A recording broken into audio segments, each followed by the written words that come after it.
حضرت ابو درداء رضی اللہ تعالیٰ عنہ فرماتے ہیں کہ ایک مرتبہ نبی پاک علیہ السلام نے مختصر سا خطاب فرمایا.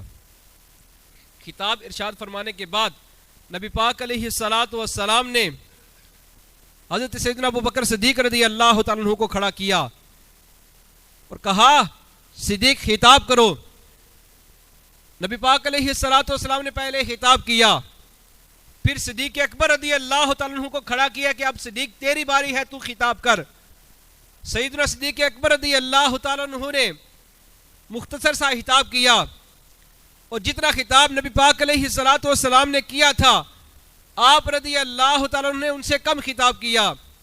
پھر نبی پاک علیہ السلام نے حضرت عمر فاروق رضی اللہ تعالیٰ عنہ کو کھڑا کیا, کہا کہ عمر تم خطاب کرو.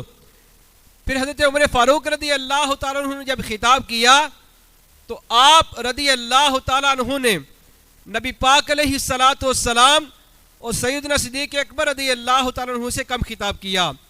علامہ سیوطی نے ابن عساکر سے اس بات کو نقل کیا کہ سیدنا صدیق اکبر رضی اللہ تعالیٰ عنہ پہلے خطیب تھے جنہوں نے اللہ اور رسول کے طرف جو لوگوں کو دعوت دی. سیدنا صدیق اکبر رضی اللہ تعالیٰ عنہ سب سے پہلے خطیب ہیں کہ نبی پاک علیہ السلام کے بعد جنہوں نے لوگوں کو اللہ اور اللہ کے رسول کی طرف جو ہے وہ دعوت دی.